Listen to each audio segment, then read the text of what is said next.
Welcome to the Pro-Black Perspective, where black problems are addressed with black solutions.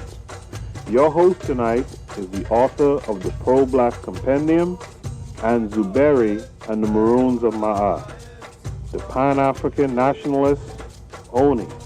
Oni, what are we discussing tonight? All right, we're live. We're streaming. Hopefully I'm streaming. This is chapter 5 of Consciencism. Glad you joined me. I'm surprised you joined me, to be honest, because this is going to be some set theory. It's going to be some mathematics. Kwame Nkrumah, I'm really unclear as to why you would write a book that you want to popularize an idea with and include set theory in it. But, I'm actually not going to hold them because I did do the same kind of in the Book of Power. I did put some advanced mathematics in there. So, I guess, honestly, I feel Kwame Nkrumah. I feel him. He's all about decolonization, but, he was endowed with an intelligence and a wisdom and an education, a Western education. And by that, things happen. So it is what it is. But thank you for tuning in so much. And, before we get started, I just want to remind you that I'm part of a podcasting network. This is D Webb with the Harsh Reality Podcast, asking you to tune in where we tackle the news of the day that affects our community, only on KWAZ Radio. Greetings, everyone. This is Koku from the Bitter Medicine Podcast, inviting you to tune in to the Bitter Medicine Podcast on KWAZ Radio. Greetings, fam. Tune in to The Learning Curve with me, the Revolutionary Matron on KWAZ Radio.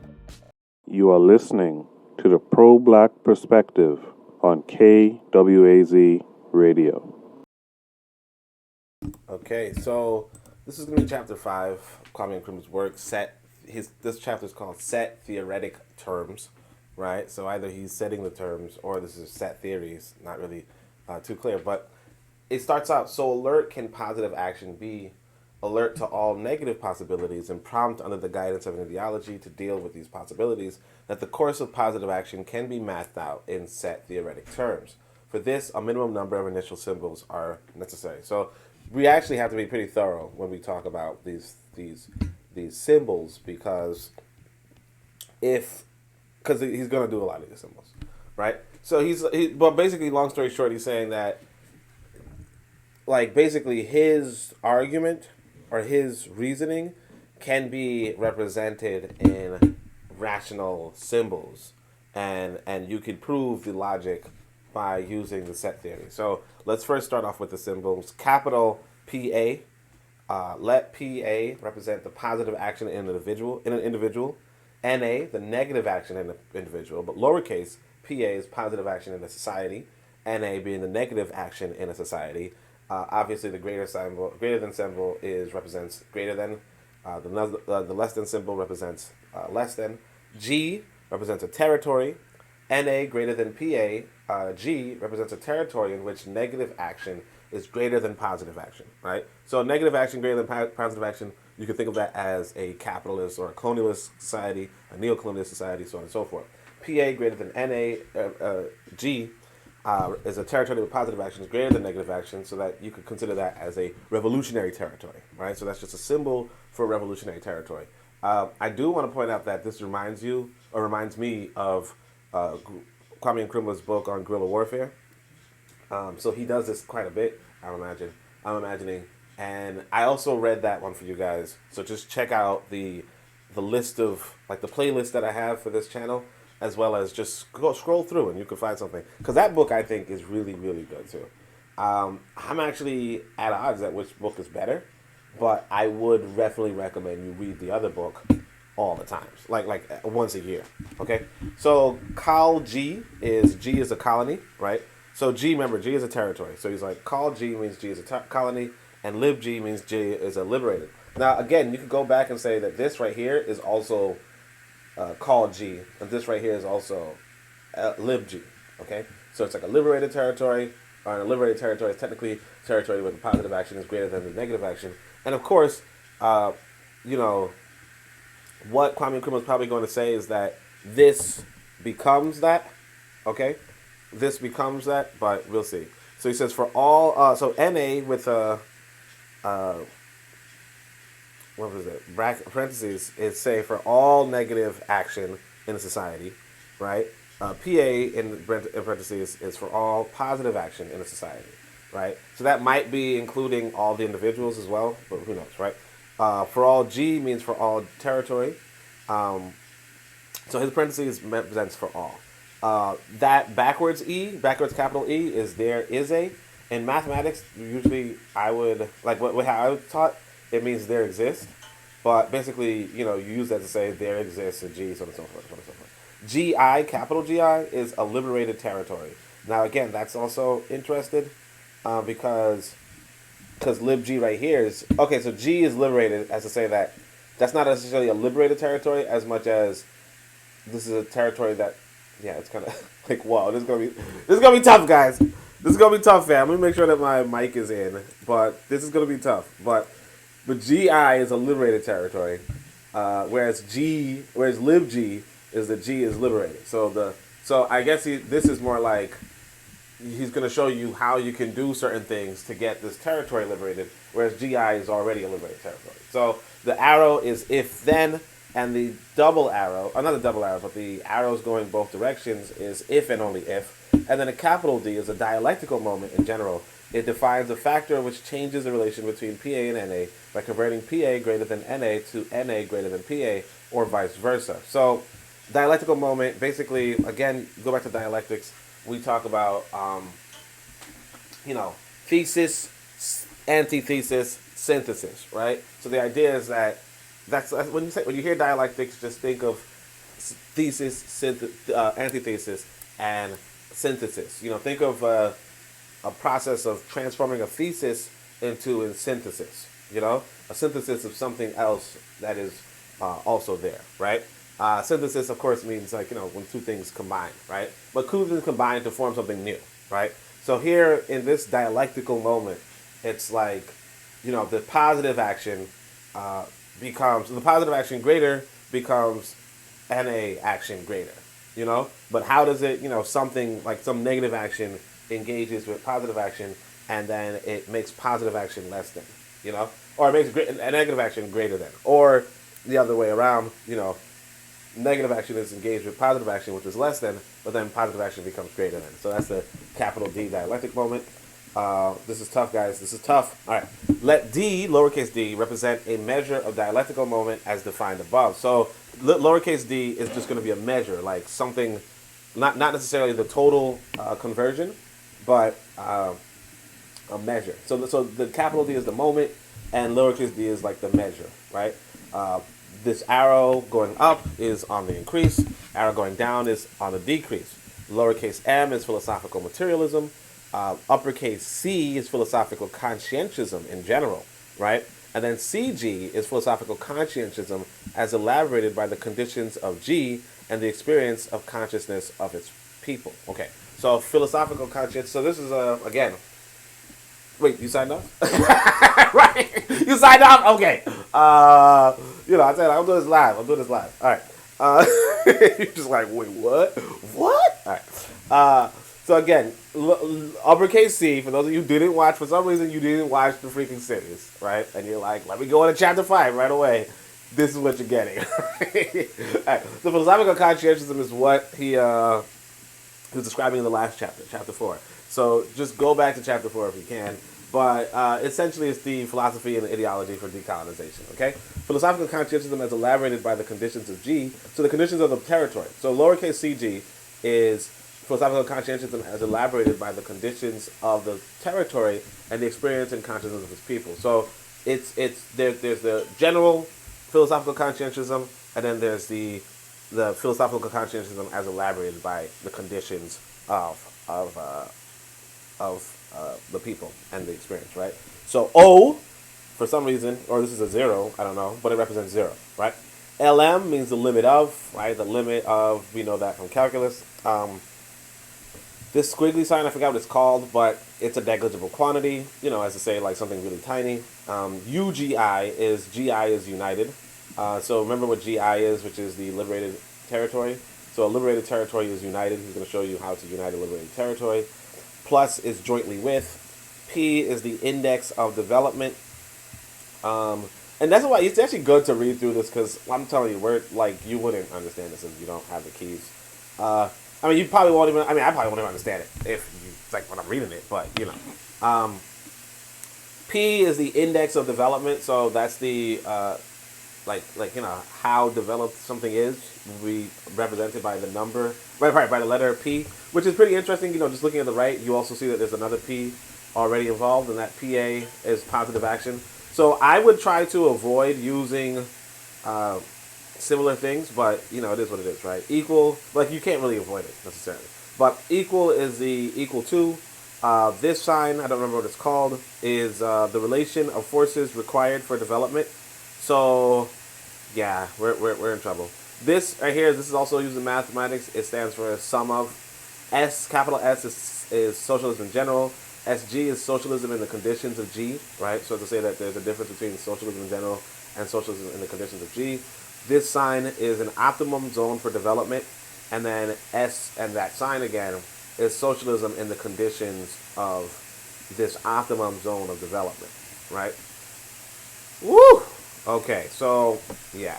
It's almost like damn well why this wasn't popular. Because I was thinking about this even before I read this, right? Just before I logged on and signed on today. I'm thinking to myself, some people might say, hey, Oni, you're pretty educated, right? Maybe, right? They might say that, maybe they won't. Who knows, right? Reality is this, I don't know none of this stuff.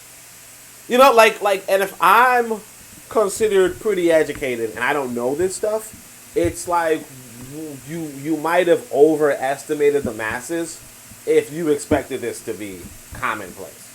You might have had a lot of ambition. And again, that ambition can translate into people being frustrated with you, or even people sabotaging you. Because they're going to say, hey, look, your head is up there, we're right here, and you're talking over us. You're clearly talking over us. And you could become frustrated because if you're talking to people and you're talking over them all the time, you might be like, hey, I'm surrounded by idiots, right? But the reality is that then it's going to have negative repercussions for you, because essentially you're overestimating people, and that has its issues as well. A lot of us don't want to hear that though. A lot of us tend to overestimate other people, and then become frustrated with it. It's like a lot of our movement, in fact, for the African movement, is we're why don't black people pay patronize only black businesses, or why don't we do this, or why don't we stay on code, or why do we snitch on each other, blah blah blah. And it's yeah, but Marcus Garvey says you can't hold people responsible to things you don't teach them. Okay, the thing is this, that Nkrumah has it different from us, most of us, because he is just a head above us in a sense, right? And in the sense that the people who are frustrated with black folk for not doing the smart thing or the right thing are a lot of times we're also pretty simple in that regard. But Kwame Nkrumah is now on a different level in the sense that he's frustrated with us for not essentially being as brilliant as he is. And that's a different level of frustration, that whereas we can relate on the you don't patronize black businesses, or you eat Chinese food, right? We can relate on that level, but on the level of you don't understand the optimum zone for development of socialism in the country has to do, it's what? Has to do with the relations of forces. Yeah, okay, all right. So let's go. So it's just pretty. And the thing is, again, this is a president of Ghana. This is a president of a country. This is very, very impressive. It's independently impressive, but it's more impressive for being the president of Ghana. Would I read this if he weren't the president of Ghana? Probably not. You know what I mean? But the fact that he is the president of Ghana makes it so that this reading is all the more amplified, because this is what he was attempting to do while in power. Because a lot of us have ideas of what we should do when we're not, like, I'll give you an example.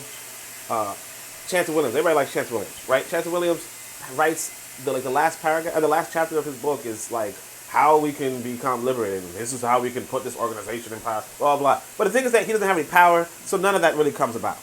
Okay, he doesn't have any power. He's like, this would be awesome if we had a department of this and a department of that. Like, okay, so nobody cares, right? Like you could have left that out, honestly, right? I mean, it's good that he put it in, but the reality is that nothing could manifest from it because he doesn't have power, and the people who are reading it, unless they implement his idea, like, it's not going to happen, right? What Kwame Nkrumah is different in the sense that he does have power. Okay, so that way it's actually all the more important to read it. Now, you would be critical and say, hey, look, you have the power, so do it. You know?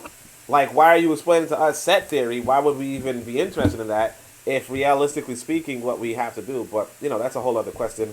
And I already lost you at this symbol, I'm pretty sure. So, it is what it is, right? Let's go. I have said that a colony is any territory in which the interests of the people are alienated from them and subjected to those of a group distinct from the people of the territory itself. It follows that a colony may be externally or internally subjected. When the interests of the people are subjected to those group outside the territory itself, it is said to be externally subjected. So I would obviously say neocolonialism versus colonialism, but let's go on. When the interests are subjected to those of class in the sense of Marx within the territory itself, it is said to be internally subjected. Okay, so he's like a capitalist society. So basically, a colony is when the people are alienated and subjected to a group distinct from the people of the territory, right? Now, here's the thing. This is actually I put out in my literature, this is actually a nation. Every nation is subject and alienated. Well, not alienated, but every nation is ruled by like the national group, the nation. And then there's the population, right? Now, there is this mindset of well, everybody should have a say in the rule and so on and so forth. But, logistically, at some level, it's not as practical. That's something that, like, again, as much as I may read these socialists, I do want to remind you, and that's also something that comes about in regards to socialism in the sense that, realistically speaking, you can't have, like, logistically, majority rule, because it just becomes unwieldy after a moment of how you would, like it becomes unwieldy and too tasking for human beings to all rule themselves, because it's like a full-time profession in and of itself, to rule or to make decisions, I have to say, like a decision, I'll give you a basic example. A decision may be whether or not to put a road in certain area, right? And, that road may only really be of interest to the people local to that area. Or not even the people local to that area, but the people with the interest local to that area. And the idea that everybody should, have a say on that is not necessarily consistent. Like everybody in the territory, everybody in the community, everybody in the nation to be concerned with that particularly local interest is not really, valid. This is the same as if you were to have a law that didn't, that like went against like a certain type of fishing, a certain type of net being used in fishing. That might be more relevant to the fishing community, might be more relevant to the climatologists, might be more relevant to so on and so forth. There's a lot of literature that could come along with that. But to the engineer on the other side of the nation, like near the desert, is probably not as relevant, So there's a lot that goes into, because again, you'd want to be very well informed on the issue. So you would have certain individuals who would, have concerns with regard to the desert, with regard to the river, with regard to the roads, with regard to the so on and so forth. And then you'd also want to involve the people with local interest there, right? But to say that you would involve everybody is always going to be, like logistically, it's going to be impractical because at some point, with all that has to be done in the nation, at some point, everybody's will be overwhelmed, as opposed to the handful of people who would be overwhelmed. Well, not overwhelmed, because the thing is that the handful of people who are devoted to this thing do not actually have professions otherwise. So the fisherman still has a profession on top of, having to legislate on roads on another side of town, right? the baker, still has a profession outside of having to discuss, the different fishing techniques that are involved on the East Coast. That in of itself is why, logistically at some point in the human development you would not, like, you would create a hierarchy, and socialism in so much as it's like, hey, you know what, there's something wrong with, one people ruling over another people, or one people having rule while other people don't have rule. It kind of doesn't speak towards the reason why humans would logistically develop that in, like, populations of millions and tens of millions and hundreds of millions, Right. Anyway, so the Union of South Africa would be an example of an internally subjected colony. It is obvious that such a colony enjoys the legal attributes of independence. So yeah, but of course, this is also really only applies to, like, what I was talking about really only applies to like monoracial groups in a sense, or even when the like realistically speaking, you'd want the ruling class to be beneficial. Like, it's not that you don't want a ruling class; it's that you want the ruling class to be, moral and ethical according to your unprincipled, because the thing is, another thing that you can't expect is for everybody to be principled, but you would want at least one group to be principled. Like, it doesn't matter if the fisherman is principled, right? It matters but it does matter if the fisherman is voting on the roads, whether or not they're principled. But realistically speaking, you'd want the people who are voting or legislating or so on and so forth, or executing laws or judging the laws or whatever, to be moral and ethical and principled, and that's really one of the differences. But that's just what I want to say. So colony is an economic political term, not a legal one. Okay, so it is possible for the same territory to be both internally and externally subjected. Southern Rhodesia is such a colony. In either type of colony, however, negative action is essentially greater than positive action. Hence, the symbolic representation of a territory G, which is a colony, is a colony exists. No, a colony is a colony. No, there's a territory is a colony if and only if negative action is greater than positive action in that colony. So that's what this sentence means, right? This is what the logic means. So since according to philosophical consciencism, it is embracing of philosophical dialectical materialism, a change can only result from an operation of forces. In order to liberate a colony, a dialectical moment needs to be introduced in NA greater than G to transform it to PA greater than G. Hence, a liberated territory arises under the condition that a territory is liberated if and only if there's a dialectical moment of the territory with negative action greater than positive action, such that that dialectical moment becomes a territory where the positive action is greater than the negative action. Family, I told y'all to wish me luck. I wrote it on Twitter, actually. I said, wish me luck. Shit.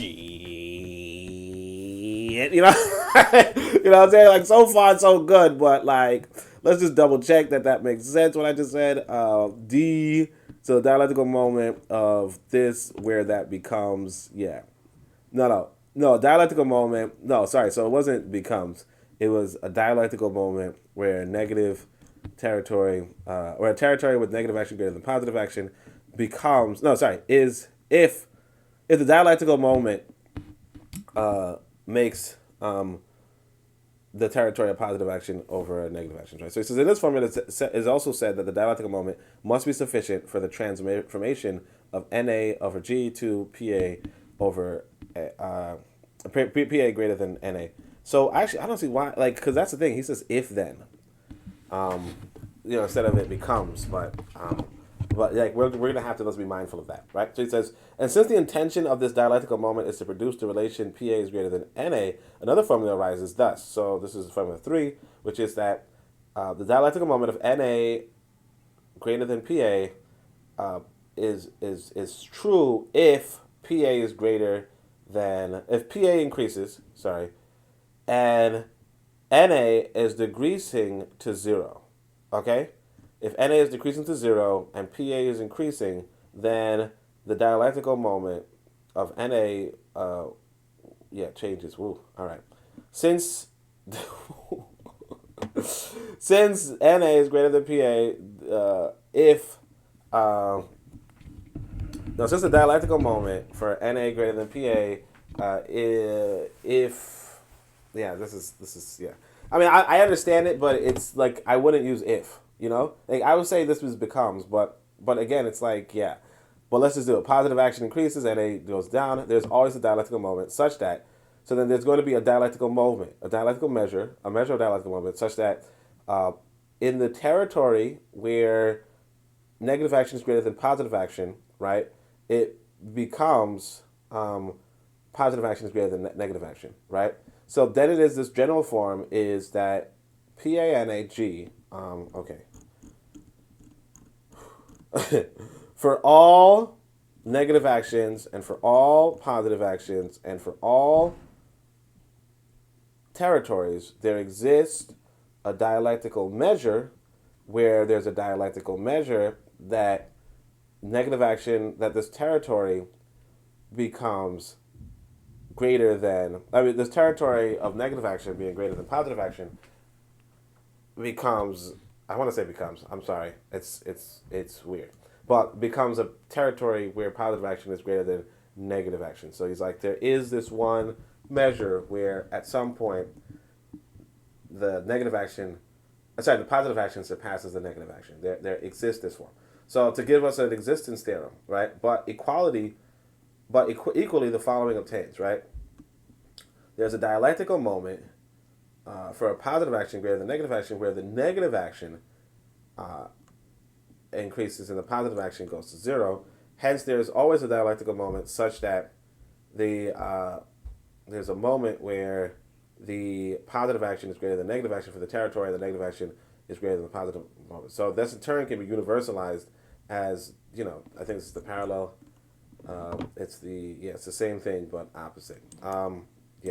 So that is, in any territory, liberation can be won or lost.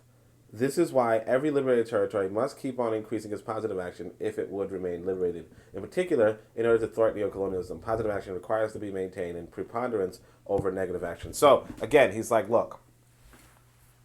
Woo! Let's... that's a bubble clap right there, right? Okay. All right. Woo! All right, let's go. Let's go. All right. Damn. All right. So what he's saying is this, right?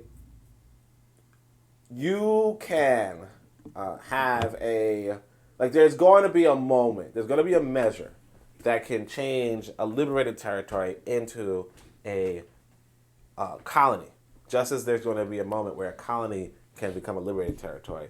And therefore, you have to be ever vigilant. I think the Americans, like the early Americans, had a quote, something along the lines of, like, liberty is eternal vigilance or something like that, or vigilance is the cost of liberty. Eternal vigilance is the cost of liberty. I'll probably look at it, actually. Hold on a second. Liberty, vigilance. There's like a famous quote that the Americans have. Let me just see if I can. Oh, yeah. Eternal vigilance is the price of liberty, right? So, the price of liberty is eternal vigilance. That's Thomas Jefferson, I believe, right? Yeah. So, what essentially what Kwame Nkrumah was also saying is that you have to constantly create that positive action. Otherwise, you can always revert back into a colony or neo-colony, right? You could always there's no such thing as the struggle is won. There's no such thing as the end of the war. There's no such thing as that. Actually, what's interesting is I had this dream last night. I can't remember the specific content, but I do remember something along the lines of, some nation like collapsing or just like reverting back into some sort of thing. But I don't now that I even open my mouth, I'm just like, what was it again? But the point is that this is what he's saying, essentially, that a territory liberation can be won, right, by positive action, like a dialectical moment or dialectical measure where like dialectics continues to, like, essentially positive action continues to flourish, and then eventually it just overcomes, and then you have a liberated territory. But it could also be lost. It's no such thing as, oh well, we're free, and so on and so forth. And that's the that's a paradigm. That's a paradigm. Oh man, this dream was actually really, I can't remember the dream, but it was like something along the lines of, oh yeah, I think actually I might have been freaking. I read this book so much, I was just like, I was getting overwhelmed. But it might have been like some egalitarian thing where like, realistically speaking, like I think in the dream, right? And usually I don't really talk about dreams, but it is what it is, right? You have this egalitarian society, okay? You have this egalitarian society, and then there's things outside of the egalitarian society, or even people within the egalitarian society who are pushing for something like more selfish in a sense, right? And then that causes or triggers a collapse of that egalitarian society, and that's something that's kind of like what Kwame Nkrumah was talking about. So grateful for him if he's the one who sent me the message, like, hey, look, brah, I'm going to explain to you the set theory before you read about it, just so that you understand when you read about it, because I see you doing some good work. So I shade to the ancestor for that. All right. Or it could be another ancestor too. It was like, hey, yo, I see you people, I see you reading Kwame Nkrumah too. But of course, that's just me being superstitious, right? In the vein of Stevie Wonder, but I could be very superstitious, right? That is why every liberated territory must keep on increasing its positive action if it would remain liberated. In particular, in order to thwart neocolonialism, positive action requires to be maintained in preponderance over negative action. So, by substantive instantiation, we observe the following deductions, right? So, if there's a positive action, for all positive action, for all negative action, for all territories, there exists a dialectical moment where the dialectical, whereas the negative action, whereas in a territory where the negative action is greater than the positive action, it can become a positive action is greater than a negative action, so on and so forth. Then you could also say for all negative action, there's a territory, for all territories, blah, blah, blah, and then go on further. For all territories, there exists that same thing. And then you could just say, hey, look, there exists a measure where negative action becomes less than positive action in a territory, right? So he says it will be observed from the formula according to which the dialectical moment, so the dialectical moment where NA is greater than PA is true if positive action is increasing and negative action is going to zero. Then the decrease of negative action secured by introducing a dialectical moment into NA greater than PA approaches zero. The decrease of negative action secured by introducing a dialectical moment into an NA approaches zero. Now, see, the thing is that you actually don't need to have zero to have something greater than the other thing. Like I'll give you an example. 7 is greater than 6. You know what I mean? There's no you don't have to have 6 approaching 0 for 7 to be greater than 6. So. Now, you could have, well, all right, so here's the thing, too. You could also say that, this could also mean that it's decreasing, NA is decreasing, right? Now, of course, you don't actually need NA to decrease in order for PA to increase, right? Like when you have 6 as NA, and PA is, 2, right?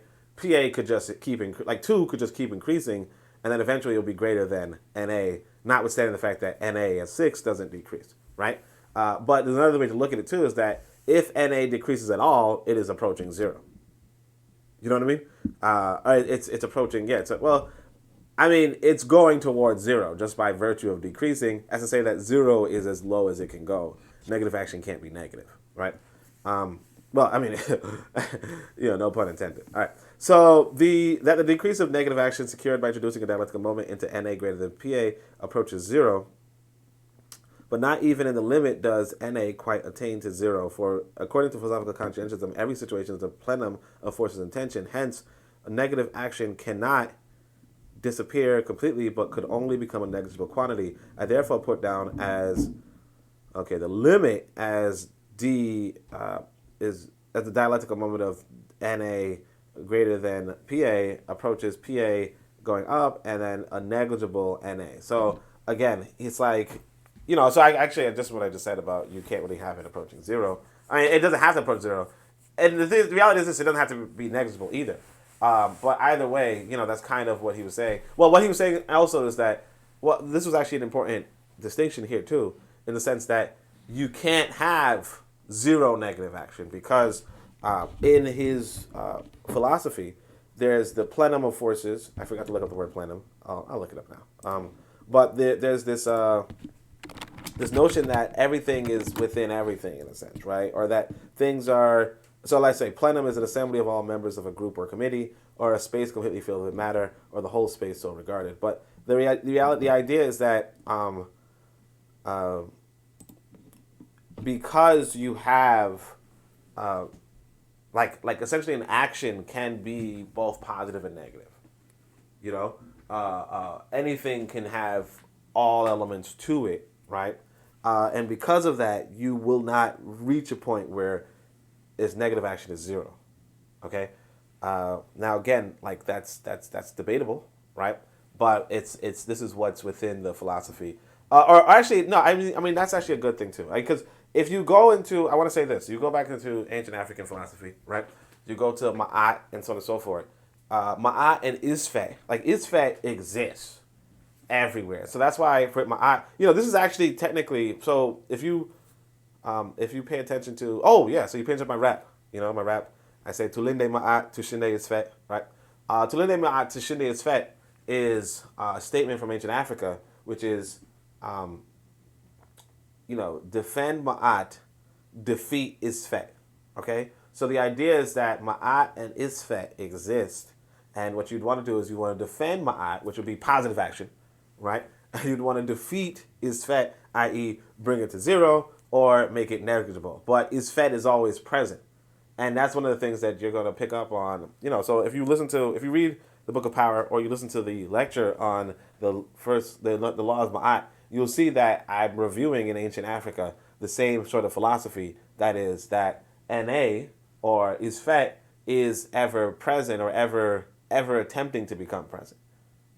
So it's actually really interesting that Nkrumah and myself and Sheikh Anta Job and Mariba Ani and every African who's you yourself, everybody, right? All of us kind of, I would say, instinctively, intrinsically have this belief in Ma'at and Isfet, and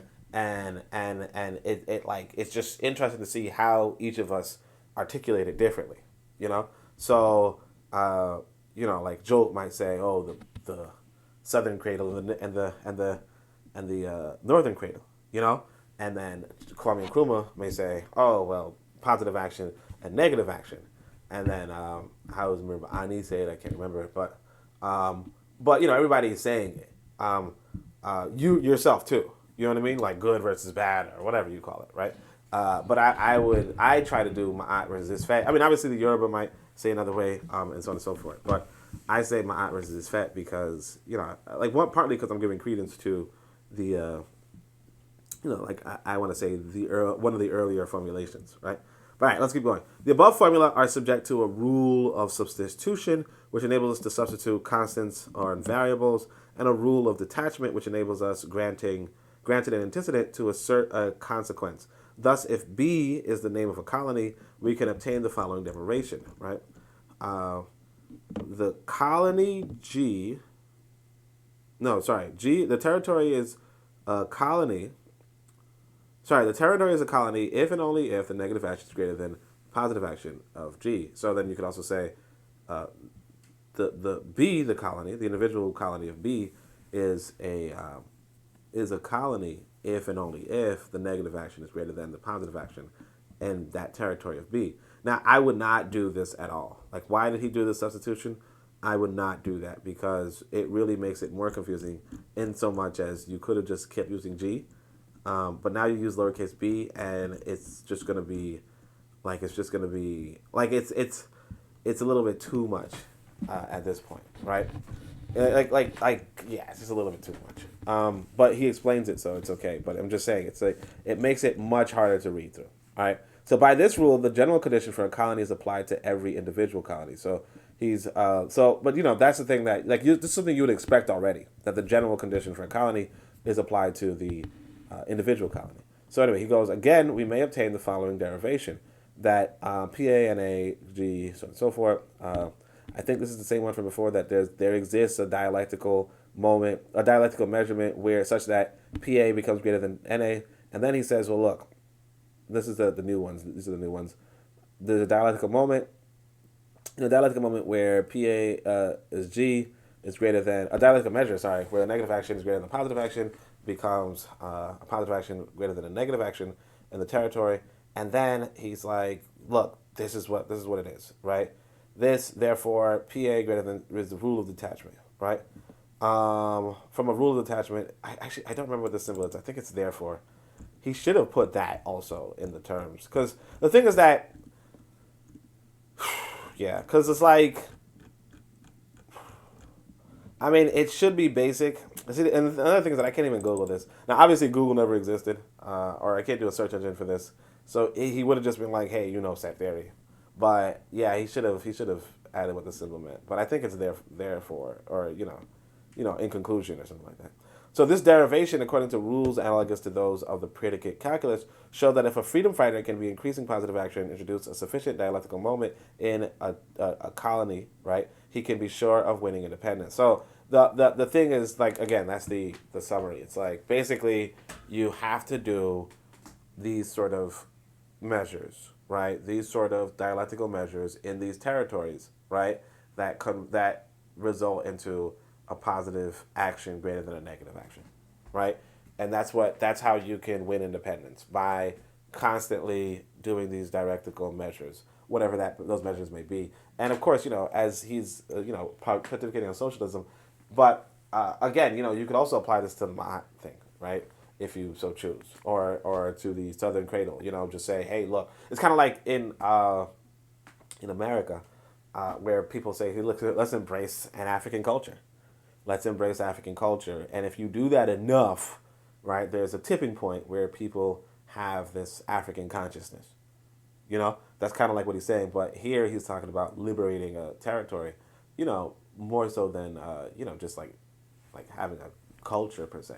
But, not to say that culture is not the goal, but more so to, articulate, more so to just remind you what Kwame Nkrumah is articulating,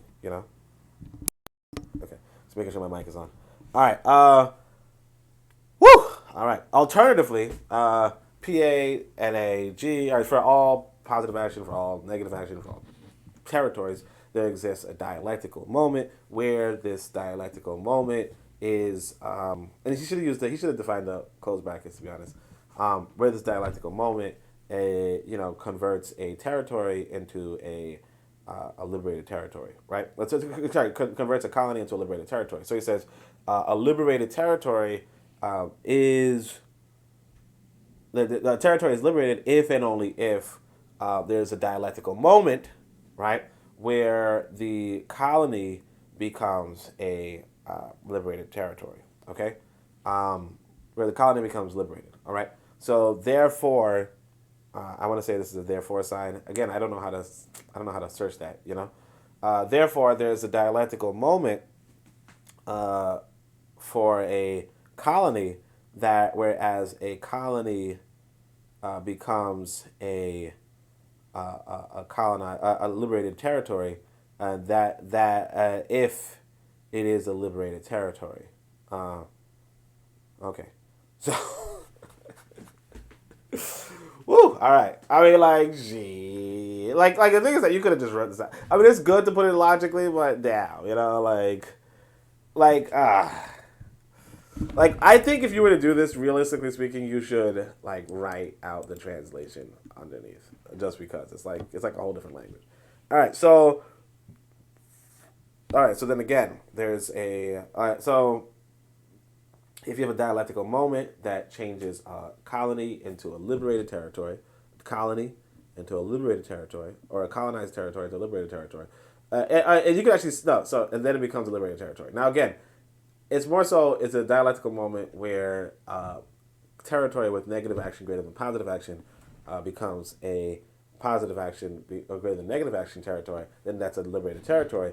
But from for all negative action, all all territories, there exists a dialectical moment where this transformation happens, and for that also says that there exists that the dialectical moment. The important thing is that the dialectical moment that changes this negative thing into a positive. This negative action greater than positive action territory into a positive action greater than negative action territory. From H, he says from D and H, then that's a liberated territory. So yeah. All right. So, but independent. Oh my gosh. All right. So like, damn, man. And like again, you're thinking to yourself, they did remove this man from power. A lot of times you're looking at like that's not right, and it's not per se, but like I like if you were his secretary, you'd be like, you sure the Ghanaians gonna get this? You sure everybody gonna get this? He's like, yeah, man, like it's basic, just look, and you're like, like, yeah, man was like sitting down with Du Bois and them, you know what I'm saying? The boys was like, yeah, that's simple. Like, yeah, I don't know, man. This is heavy, man. You know what I'm saying? All right, but independence does not automatically bring that unity of purpose required for maintaining it. And see, my thing is that I was like I ran out of breakfast, so I was like, let me not eat breakfast. Let me just do this, and it's like, I should have had my food already. All right, but independence does not automatically bring that unity of purpose required for maintaining it. Independence does not automatically bring that unity of purpose required for maintaining it.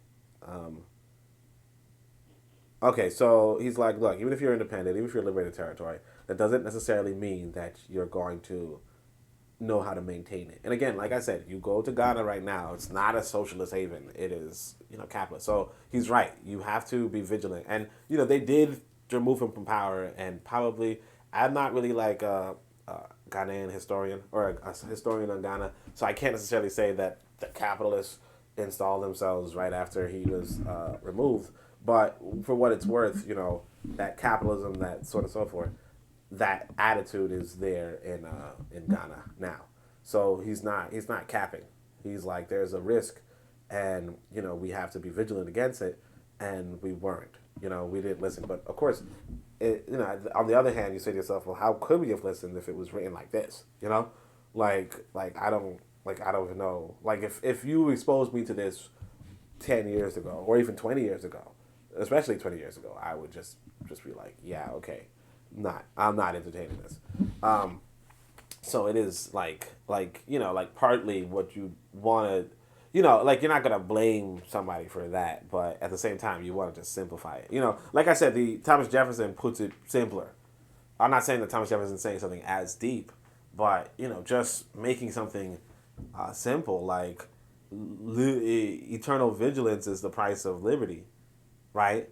That is, like kind of, it's not like, again, I wouldn't put Thomas Jefferson on the level of Nkrumah, but one of the things that you pick up on is that being like sometimes you could just dumb it down, Now, of course, I'm not really familiar with Thomas Jefferson too much, but he did have like an equation for how to like erase the black gene pool from America or something like that, i.e., selective breeding. So it's not to say that, he didn't have anything mathematical there either. I think it's called Notes of Virginia or something like that. So it's not to say that he didn't have anything mathematical, and it's not to say that Kwame Nkrumah didn't have anything that was non-mathematical and just straightforward, but at the same time, so it's like, it's just an interesting, like, sometimes you just got to go with what's right in front of you, because Kwame Nkrumah obviously does have quite a few great sound bites too, and this is just kind of like the mathematical underpinning for those sound bites. So I shouldn't even. Like, again, forgive me, right? Anyway, forgive me, I didn't eat breakfast. You know what I'm saying? Sometimes when you don't eat, it's like that, the Snickers commercial, if you guys know what I'm talking about. All right. But independence does not automatically bring that unity of purpose required for maintaining it. Indeed, a reaction could quickly set in, for just as a liberated territory can be produced by the application of a dialectical moment on a colony, so a neocolonialized territory can be produced by the application of a dialectical moment on a liberated zone, right? And the dialectical moment, of course, results in the negative action being greater than positive action, or the positive action being, like, just the switch. So further and sustained positive action is required to consolidate independence and to raise the liberated territory to the level of a united nation, okay? So, all right, UGI. Let's see what UGI is. I was there like, damn. UGI is a united GI. GI is, let's see if I can find that, a liberated territory. So a united liberated territory, okay, is only so if and only if the positive action is increasing and the negative action is decreasing in a liberated territory. So in order to get a united liberated territory, you have to have a liberated territory that is increasing its positive action while its negative action is decreasing. So as to say, you have a liberated territory already, and you have to continually pump it with more positive action. Okay, and again, like I would even use Ma'at and Isfet. I would not write it in this way. I would love to write it in this way though. So like the thing I could say about Kwame Nkrumah is that he's doing what he wants to do. And that's like, that in of itself is beautiful. It's something that we rarely get an opportunity to do, and so the fact that he took it is in of itself a worthwhile enterprise. So in a newly independent territory, and another thing to recognize too is that he's like, if you see this mathematics right here. What he's saying is that, a territory is not necessarily going to be a nation. Like, a territory could just be a space.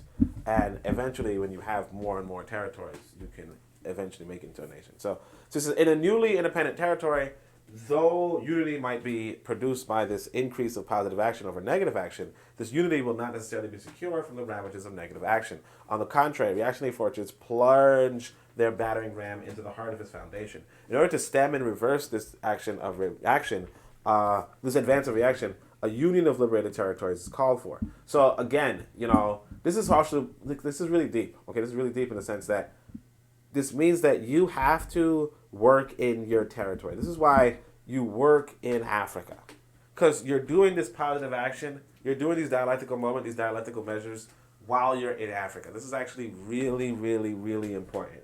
And I don't think that you should. I don't think you should underestimate this. Okay, I don't think you should underestimate how you have to be local to your activism. This is why you have to give Kwame Nkrumah credit for what it's worth. He's in Ghana, and he's liberating his country. The country does not remain vigilant, and Dessalines had the same issue where the country does not remain vigilant. But all things considered, you have to be local. A lot of us, what we tend to do is we tend to be outside of the territories we're trying to liberate. We're outside of the territories we're trying to liberate. We're outside of the nations we're trying to liberate. We're outside of the space that we're trying to liberate. And that's a problem, because if you look at the mathematics, you look at the logic is local to the territory. You have to have these measures within the territory or impacting and affecting the territory. That's not to say that, again, you could reason, hey, look, the reactionary forces might be outside of the territory and doing and affecting it, so you could also be outside of the territory and affect it. But if you really evaluate your life, really evaluate your activities and your actions, ask yourself if you are concentrating on a territory. Ask yourself if you're actually impacting a territory directly. Because if you're not, then that's what I'm really instructing you to do. And you might say, hey, look, Oni, you ain't my instructor. Okay. That's true. Like, what I mean? But like, for those of you who do, who don't mind only being, giving some instruction, you know what I'm saying? Shit. All right, let me stop. All right, let GI, so let liberated territory I to GK, right? So usually, so in this mathematical terminology, he's just saying K is like this. I here is like 1. And then K is like the last number, So it's to say that you go from 1, 2, 3, 4, 5, so on to K. Okay? K being just like an indeterminate number so that it can apply to any number. That's to say that if it's 5, then K is 5. If it's 10, then K is 10. But it doesn't really matter because you're not going to, like, you can't be specific and say, oh, well, the 10 territories. So you just say the K territories, right? So let the liberated territory of I, the liberated territory of K, represent liberated territories in a geographical zone. Then a union of the liberated territories from I to liberated territories of K, designated as the union of the liberated territories I ... K, is required to maintain this unity and preserve independence. To produce this unity in a zone of liberated territories, GI to GK, positive action needs to be increased in them conjointly. Hence, for all these territories, you want to keep increasing positive action over negative action. But a qualitative distinction needs to be introduced into the formula, okay? A union of liberated territories could unfortunately be formed for reactionary purposes, okay? And for the aiding and abetting of neocolonialist interests. Hence, the progressive union of liberated territories, for example, a union of African states, might be better represented as a union of okay, so this is like the same thing as before. Okay, so he just moves the U further to the left, or farther to the left. I don't really, but yeah, okay. So, or more analytically, he says the union of positive action for the G. Whoa.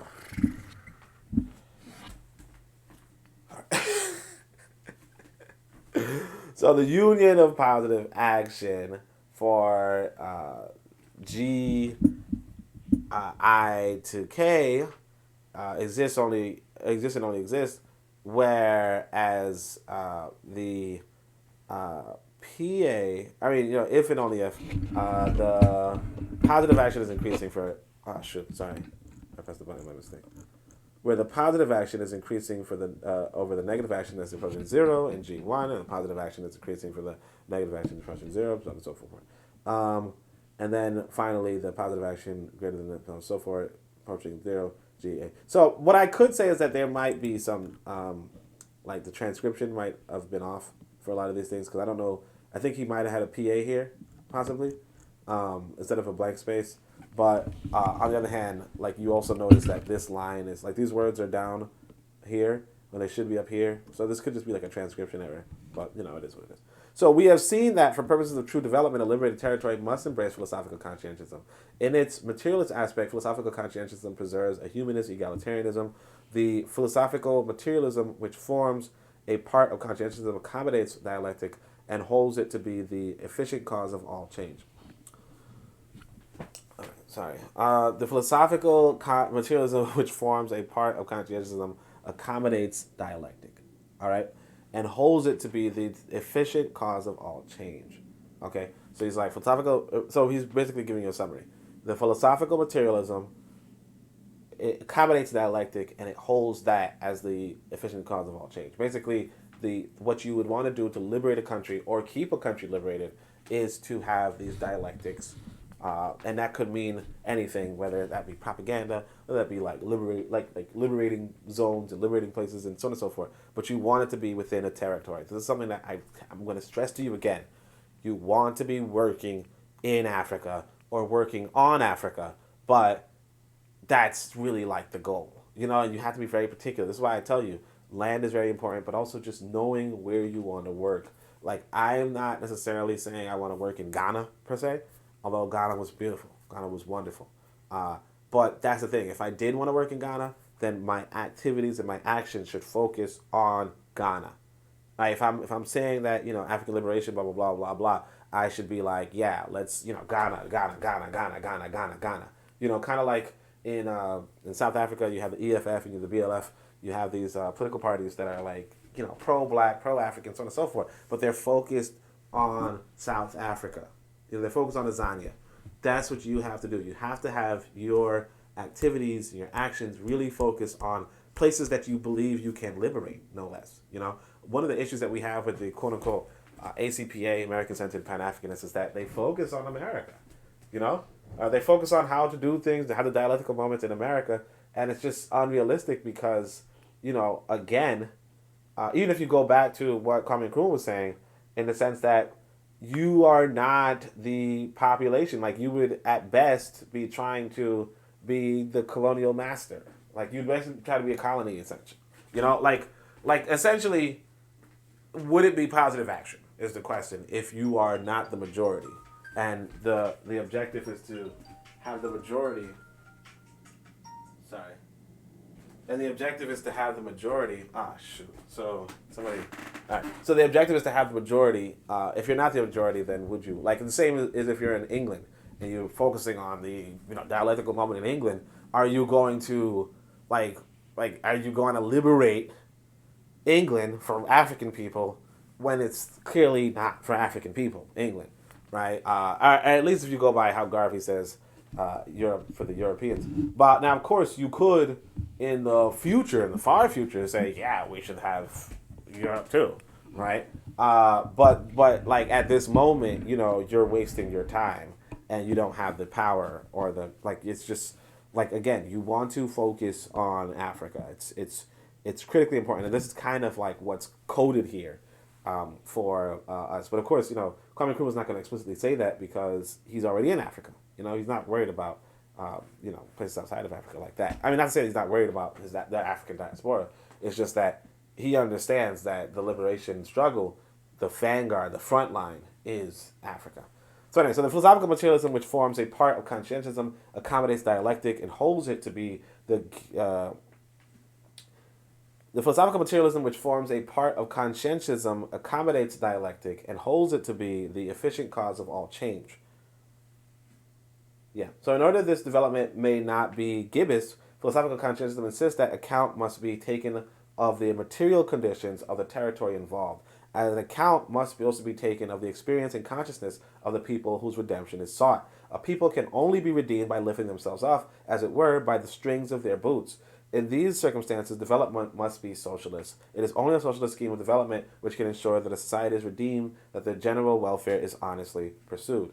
The autonomy, that autonomy rests with the society as a whole and not in part, that the experience and consciousness of the people are not ravaged and raped. It is only a socialist scheme of development that can meet the passionate objectivity of philosophical conscientism. We may symbolize the relation of forces required for development as the sign. I think it's theta. No, it's not theta. I don't know what it is.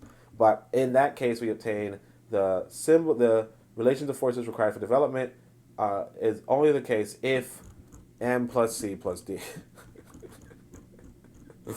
You're like, what? What does this even mean? M plus C plus D. Okay, M is philosophical materialism plus the philosophical consciousness in general, plus, let's see what D is. Oh, the dialectical moment in general. So if the dialectical moment and the philosophical consciousness, so on and so forth, these are how you would find the relation of the forces required for development, right? The relation for the forces requirement or development is philosophical materialism, philosophical conscious. No, I think it was uppercase M. Was it uppercase M? It might have been lowercase m. All right. So yeah, that's the. You have to look at the relation of forces. Such that the sign is the development is secured only in the presence of philosophical materialism, dialectic, and conscientism. It will be seen at once that this formula contains a redundancy, for M is a part of C, and so is the belief in D, the dialectical moment. This redundant formulation has, however, a psychological aspect which is valuable in making the necessity of M and D both explicit and unmistakable. I have argued that the condition for optimum development, which shall be humanist in socialist through and through, if we make S represent socialism, then we can obtain an analytical formula as follows. Socialism is a result of the development of let's say, the development of consciousness, right? The development of, let's see if it's development of consciousness, the development of the forces of liberation, of the forces required for the development, plus there being a united liberated territory, okay? Or joined with the united liberated territory. So you have a united liberated territory, and then you also have conscientism and philosophical materialism, and so on and so forth in that territory. Yeah, but here's the issue again. Like you said, you go back to Ghana, and you don't have these, like, you don't have dialectical materialism and so on and so forth, being local there. And so, in essence, you wouldn't have the socialism. All right, guys. I'm going to take a little break. I'll be back on the other side. All right.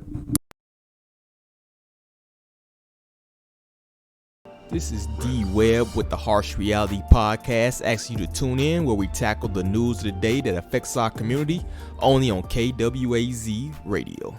Greetings, everyone. This is Koku from the Bitter Medicine Podcast, inviting you to tune in to the Bitter Medicine Podcast on KWAZ Radio. Greetings, fam. Tune in to The Learning Curve with me, the revolutionary matron on KWAZ Radio. You are listening to the Pro-Black Perspective on KWAZ Radio. Yeah, so, all right, fam. So, you gotta, before you read a book like this, you gotta go eat, okay? You gotta eat, because I'm losing weight by the brain power I'm using just to represent this thing to you guys. So, I hope you guys are appreciating it. Like I said, you can hit me up on that CashApp, or you can go and get my books. My books, I try to write much more simple than this. If you're thinking, damn, Oni, I don't know why you think about me in the same circumstance, but if you're thinking, damn, I can't read this, no, don't worry. I write much more simpler. Just because, I don't like this form of writing. I like it personally, but I don't like to do it myself. Not that I could do it. I couldn't do this. I legit couldn't do this.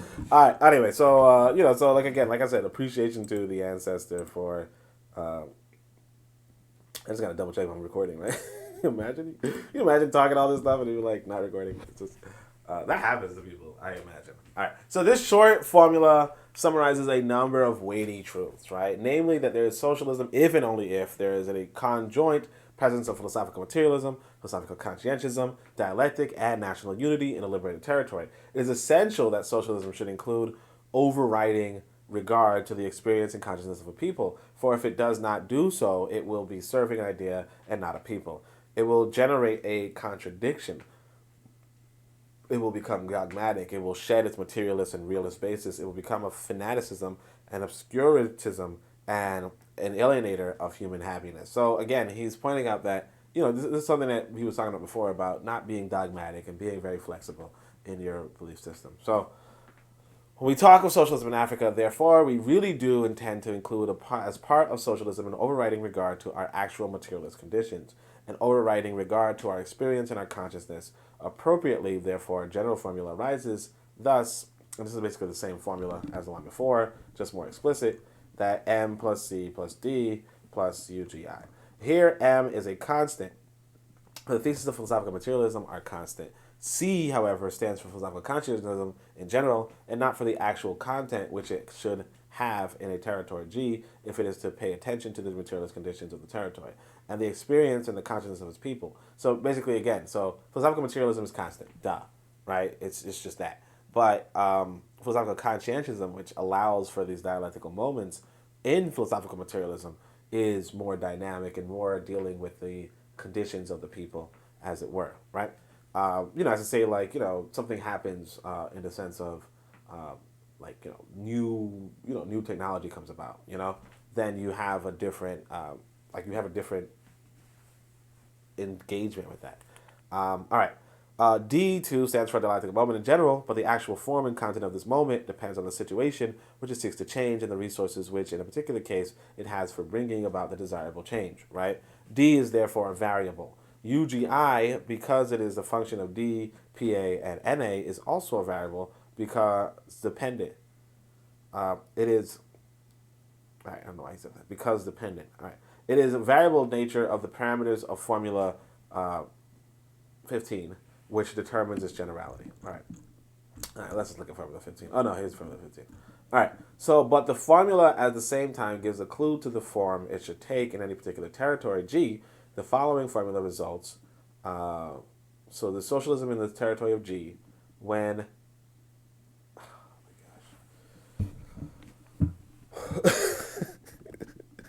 gosh. Damn! All right. So... Like, yeah, I need to go eat, guys. I don't know. I gotta go eat. All right. Oh yeah. So I forgot to. So this is our going off. Okay. So there's socialism in the territory of G when there's materialism, philosophical materialism in that territory, and the conditions. Oh no, sorry. What's CG? I think it's the conditions. Oh jeez. The condition. I think it's the conditions. Let me just double check. This is just like. Oh no, so this is philosophical conscientism as elaborated by the conditions of G, right? So when the conditions of philosophical conscientism is there, plus union, joint with the dialectical moment, plus the unity of the liberated zone, right? And for a optimum zone, it has the form socialism is optimal for somewhere where M plus the optimal, the optimal territory, so on and so forth. So if B is the name of a particular territory, then we obtain the same thing, which is that socialism is in B if and only if there's philosophical materialism plus the CB plus D, so on and so forth. So of course you see that philosophical materialism is so instrumental, so therefore. But again, you don't see that in Ghana. You don't have this. I mean, it depends on how you look at what philosophical materialism means. If you mean it by this westernized ideology, then sure. But if you mean it by like human equality, human egalitarianism, human, dignity, so on and so forth, you might actually reason that it is present in Ghana, right? That's up to you. That's up to you. How you look at it. Because again, one thing that you could give Kwame Nkrumah credit for is showing how the traditional African belief was consistent with philosophical materialism. We saw that in the last chapter, in chapter 4. Yeah, but this is actually a pretty good. This is a pretty good one. I mean, obviously, it's probably over most people's heads. It's over my head, right? I'm starving right now. I'm just using these neurons that are just like, what? I gotta be used now. But I'm only doing this because you guys want me to, right? You're like, well, I don't know if I want you to do it. All right. Hence, in order that socialism should be applicable in a country, the country must be liberated. It must enjoy a unity. It must embrace philosophical materialism. It must have a specific philosophical conscientism holding its general nature in common, but expressing an individuality through the actual material conditions of the territory for which it is formulated and through the experience and consciousness of the people of that territory. It must apply suitable and adequate dialectical moments expressed through positive action, wielded through a mass party. So again, you want to have a mass party that's doing these sort of things. And I can't necessarily say whether or not, again, I'm not too familiar with Ghana's political parties. I'm not really too familiar with Ghana's political parties. And that's the thing that, like I said, that's a weakness of the ACPA. I'm not necessarily an ACPA, but, one thing that you have to start doing is saying to yourself, if you're an African nationalist, or if you're a Pan-Africanist, whatever, you have to choose a nation, go to that nation, and work in that nation. Okay? You have to choose a zone, a territory to liberate in Africa. That's what you have to choose a territory to do these dialectical moments in Africa. You cannot be a Pan-Africanist without a territory, without a nation. All right? That's one of the things. One of the things that, now, of course, you could, like I said, you could be online and you could be impacted, but you have to focus on a territory. Now, you could say, hey, well, what if I focus on all territories? What if I do that? That's an option too. I'm not going to hold it against you per se. But the thing is that you don't want to stretch yourself thin. You don't want to overemphasize your power, your prowess, your relevance. Maybe if you're a celebrity, then you could go away with this. But realistically speaking, it's kind of like this. It's like learn to walk before you run.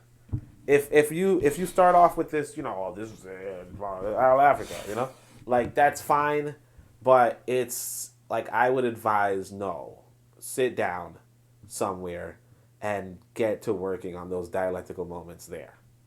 Get to working on converting the negative action into the positive action. Get to working on promoting ma'at over isfet. Okay, to linde ma'at to shinde isfet.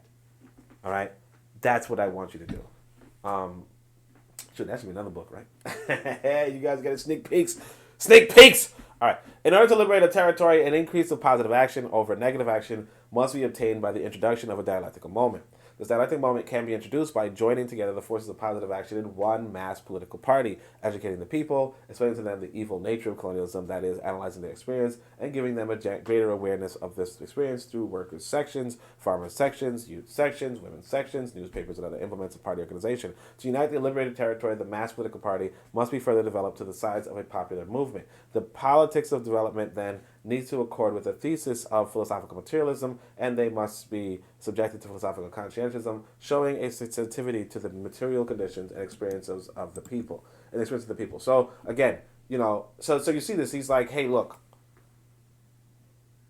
if you're in a colonial situation, right, then the dialectical moment will focus on the colonial situation, right?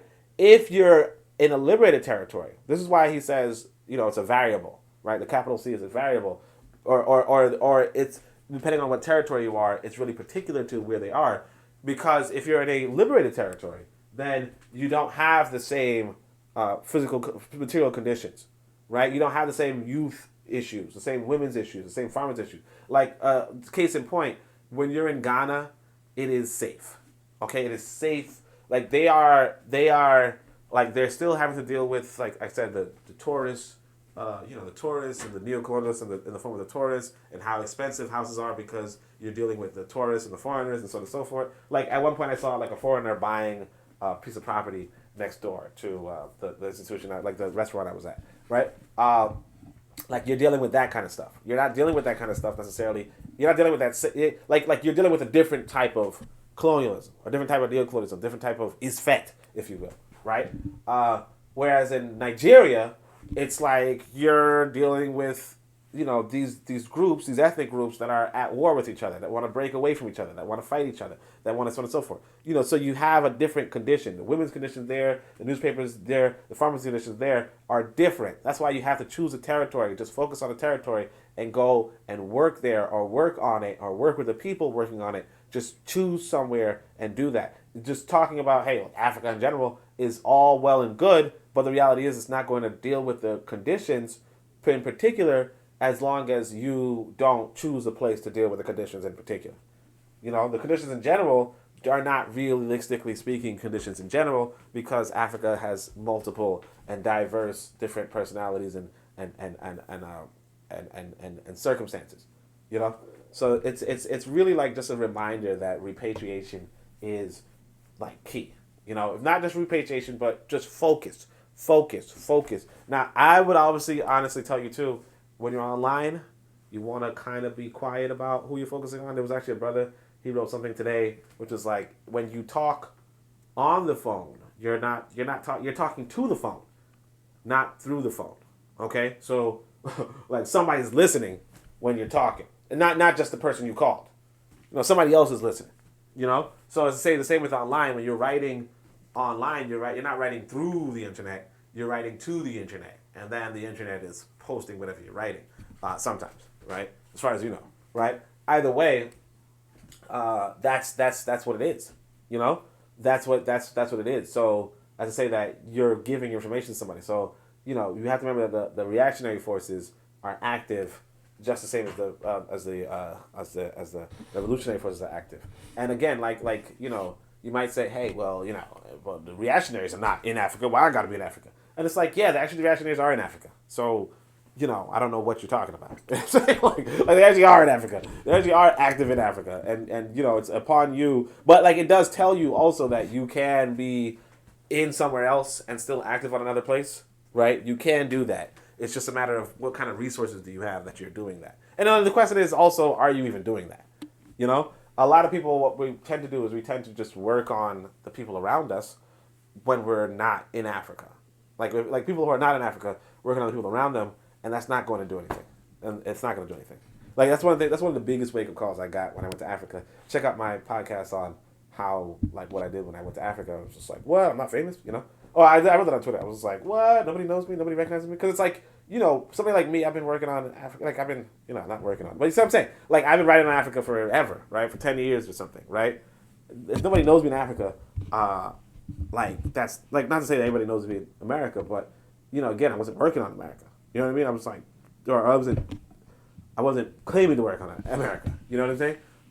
The point being that unless you focus on a nation, there's this brother, for instance, who's like focused on particular African nations, and you could get that kind of influence there, but you got to be very particular. You can't just Africa.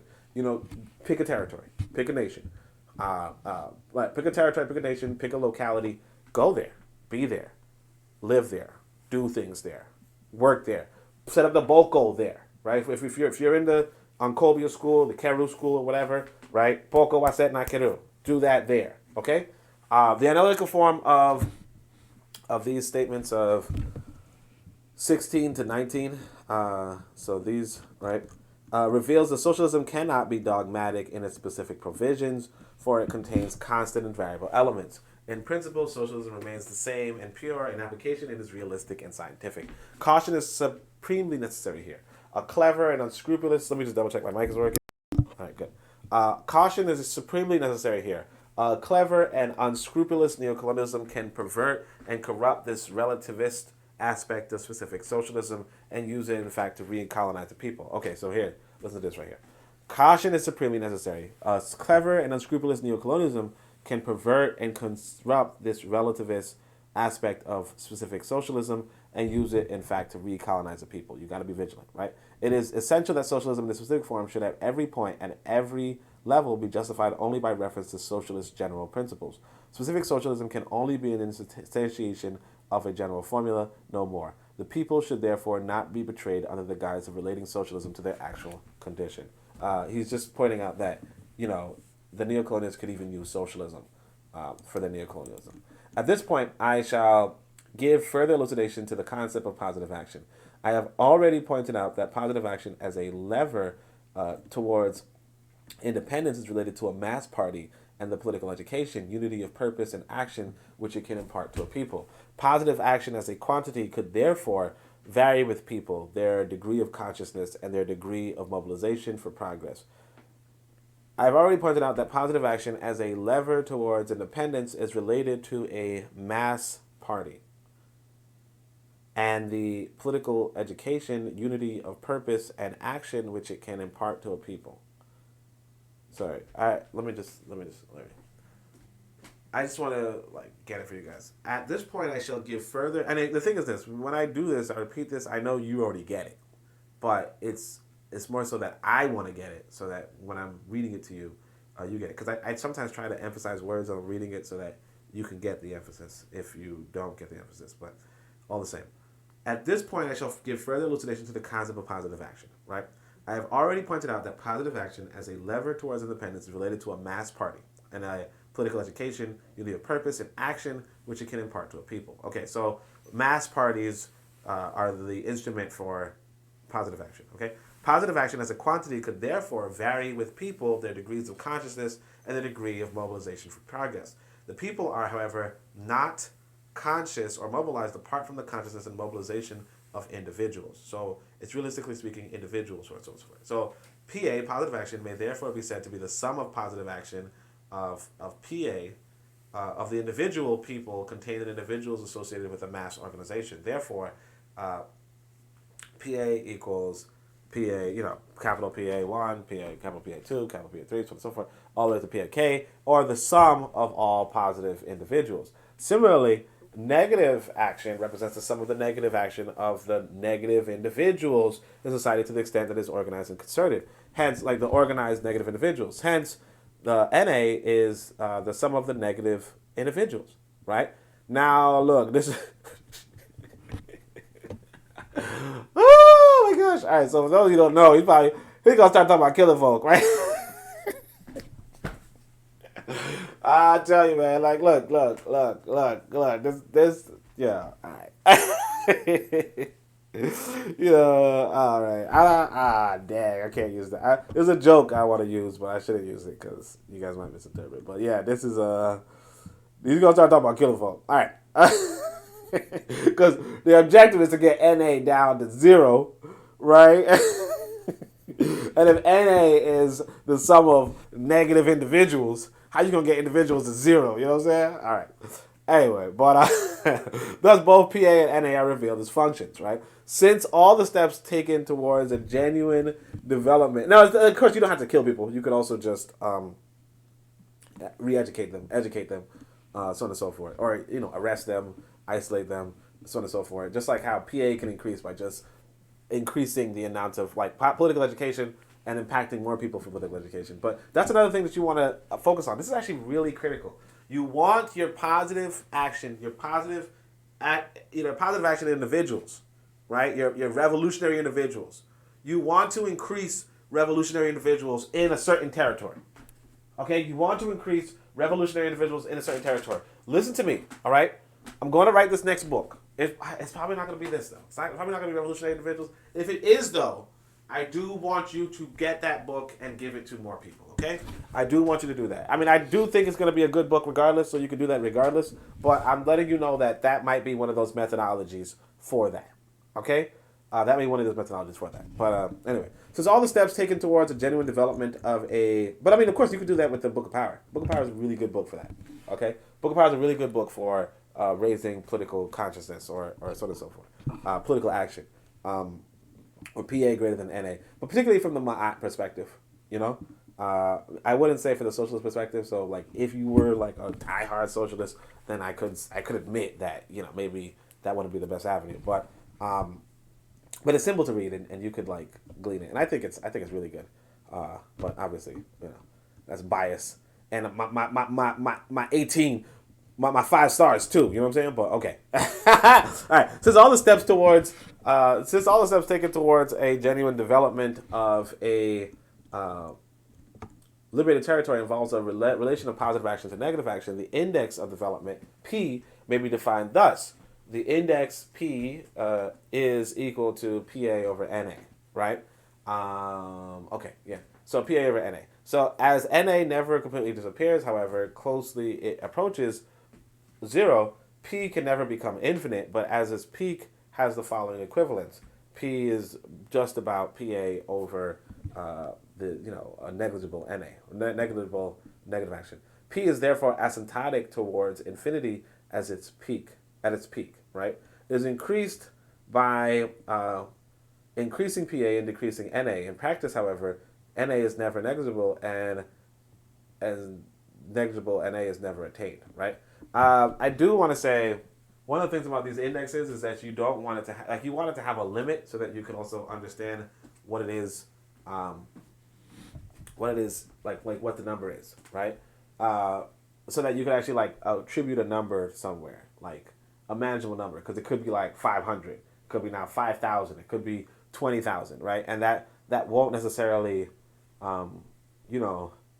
translate well in terms of if you're like it won't translate easily in like a real mathematical context. So maybe he's going to do that, maybe he's not going to do that. But realistically speaking, you don't want something that approaches infinity. Sorry, it's never attained.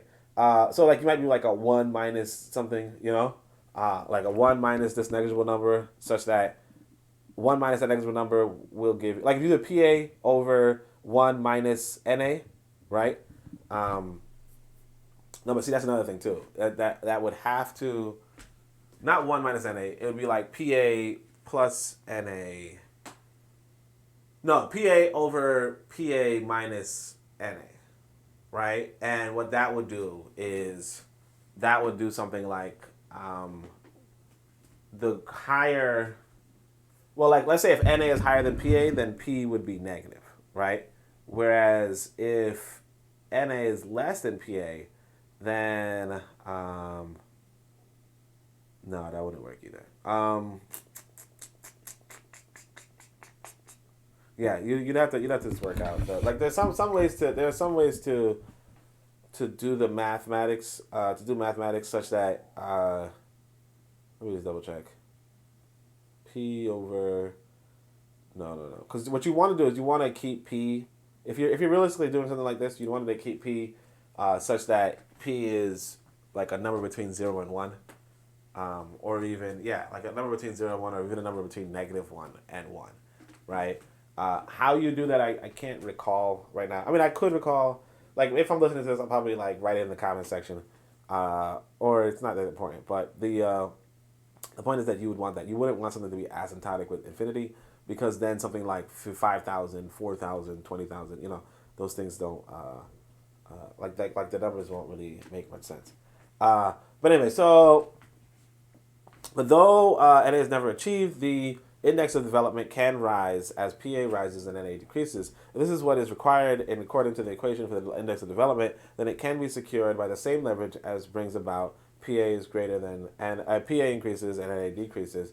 The intensification of the dialectical moment, which produces independence, will raise the level of development. The level of development. What is the level of development? Will raise the index of development. Is this the index of development? I feel like I was just talking about this. Yeah, index of development P. So he's like, a greater positive action, therefore, emerges as the key to development along socialist lines, right? Greater positive action can also mean more people who are a positive affiliation. So like I said, if you want to do something political, get somebody in the Book of Power. Or get somebody some of my literature, get somebody some of other people's literature, obviously. But, I'm just going to advocate for my own, obviously. Not out of no negative action. Okay, tough crowd. All right, so that is for socialist development. The socialist conscience of the people must be enhanced through education and party activity. The forces of positive action, political, economic, and cultural need to be mobilized and streamlined for progress. This requires an increase in the number of people contributing to positive action and an improvement in the quality of their contribution. This requires a greater space. This is the optimal, achieved through positive unity as defined in Formula 13, and it creates an optimal zone of self-induced development. Again, one of the things that you have to do is about that increased education of the people. That is how you can liberate Africa. You have to go in these liberated territories. You have to go to these liberated zones. You have to engage the African people where they are in Africa, or obviously the Caribbean islands, but anywhere that you believe that can be liberated. If you believe it can be liberated, then you have to actively engage in the education of those people there, and you have to mobilize, have the economic, have the cultural. This is brilliant. So I should like at this point to revert to a general feature of philosophical conscientism. Philosophical conscientism is a general philosophy which admits of application to any country, but it is especially applicable to colonies and newly independent and developing countries. In this case of Africa, he says it's applicable to any country, but it's especially applicable to colonies and newly independent and developing countries. In the case of Africa, by means of the foregoing set theoretical methods, the necessity of a union of independent African states is established, a union integrated by socialism, without which our hard-won independence may yet be perverted and negated by a new colonialism. So again, this is how he rationalizes Pan-Africanism, right? Through mass political party, through you as an individual going down to Africa and promoting this sort of positive action. Now, again, whether positive action is Ma'at, whether positive action is the Southern Cradle, whether positive action is socialism, whatever it is that you call it, you have to go down to Africa, or go to Africa if you're not in Africa already, but you have to go to the territory that you want to be. If you're not in the territory you already want to be, and if you are in the territory you want to be, like I said, well, what I would do for my Ankobia stuff is Boko Waset Nakeru. That is, you set up a Boko, you set up a place of worship, worship, W-A-R-S-H-I-P. You set up a Boko, a place of worship, just like how this white boy set up the church, or the white boy set up the bank, or whatever he does, right? Well, whatever he sets up, just like he sets it up, and I think actually I can summarize it this way: you don't have the institutions, you don't have the solutions. Okay? You don't have the institutions, you do not have the solutions. So get up, set your institutions where you want people to get those positive actions, get more people involved in this sort of ideology, and sure enough, come time, we will be a united and liberated people. I am appreciative that you listened here. I am grateful that I could have shared this moment with you, and I think this was a really, really good chapter, really, really good book, and thank you so much for joining. Until next time, until next week, Shem Yem Hotep, Uncle Jasaneb Neb, Amen, Ma'at, Dua Neche.